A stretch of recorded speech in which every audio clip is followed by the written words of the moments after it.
Bonjour à toutes et à tous, Hadi Mouawad, votre courtier immobilier chez Remax. J'aimerais aujourd'hui aborder avec vous une petite réflexion concernant la valeur de votre propriété. La valeur de votre propriété vue par l'acheteur, vue par la banque, vue par la ville, donc l'évaluation municipale qu'on appelle communément. Donc ces trois valeurs-là sont trois différentes perspectives de pouvoir évaluer la maison que vous habitez et que vous voulez vendre ou la maison que vous êtes en train d'acheter. Donc souvent les gens me disent, si je travaille avec des acheteurs, ils me disent ok, c'est quel prix que j'offrirai pour cette maison? Elle est évaluée à la ville à 400 000. Est-ce que j'offre plus que 400 000, 10% de plus, 5% de plus ou moins que ça? Donc c'est très difficile à pouvoir répondre comme ça sans avoir vu le secteur, c'est sûr et certain, ou la maison en tant que telle. Mais j'aimerais juste au moins élaborer avec vous ces trois façons de voir, donc comme on disait, la ville, l'acheteur et la banque. Comment ces différentes entités regardent votre propriété. Pour la ville, on parle de valeur uniformisée. La ville, comment elle est réfléchie? La ville, c'est une valeur de taxation pour elle. Votre maison, c'est un produit qui va lui ramener de la taxe. Elle va pouvoir récolter des gains en tout cas. Elle va pouvoir collecter des taxes à partir de la valeur de votre maison. Un certain pourcentage par rapport à la valeur. Et sur cette valeur, elle va se baser pour pouvoir vous charger en taxes. Ça ne veut pas dire que c'est pour autant la valeur marchande qu'on parle ici. Donc c'est une valeur juste de taxation. La ville, n'oubliez pas, elle n'est pas allée visiter chaque maison dans votre secteur. Elle ne sait pas qu'est-ce qui se passe chez vous. Ils viennent de temps en temps, peut-être toutes les 10 ans, mais ils ne viennent pas à chaque année pour voir qu'est-ce que vous avez fait. Surtout quand vous avez fait des rénovations, ils ne peuvent pas savoir forcément que ce que vous avez rénové dans votre maison l'a aidé à augmenter de valeur. Donc eux, ils ne savent pas qu'est-ce qui se passe vraiment à l'intérieur de chaque maison, à moins qu'ils visitent. Mais souvent, donc, ils prennent des statistiques en général, puis ils regardent qu'est-ce qui s'est vendu, c'est quoi l'indice de croissance dans un secteur donné, puis ils augmentent l'évaluation année après année. Il ne faut pas oublier que c'est un rôle triennal. Ça s'établit pour 3 ans. Par exemple, 2015, 2016, 2017.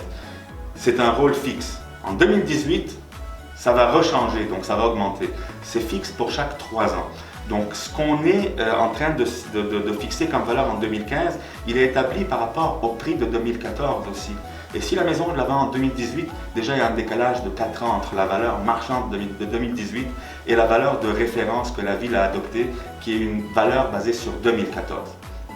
J'espère que c'est clair. La valeur aux yeux de la banque. C'est très simple. La banque, elle agit un peu comme un prêteur à gage. Un prêteur à gage, comment il réagit? Vous me demandez de vous prêter, par exemple, 10 000 $. Je sais que vous êtes un bon payeur, vous êtes discipliné dans vos paiements, dans votre remboursement de la dette. Parfait, je vous admire en tant qu'emprunteur. Alors, je suis confiant, j'ai confiance à ce que vous allez me rembourser l'argent. Je suis prêt à vous donner, mettons, vous me donnez 10 000 $, je suis prêt à vous débourser 10 000 $ avec des modalités de remboursement prédéfinies.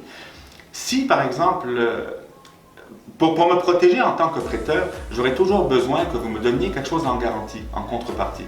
Alors vous prenez par exemple un bijou ou votre montre, vous me la donnez, puis moi je ne suis pas connaisseur dans les montres ou dans tout ce qui est bijoux. Alors je prends votre bijou, je le ramène chez un bijoutier.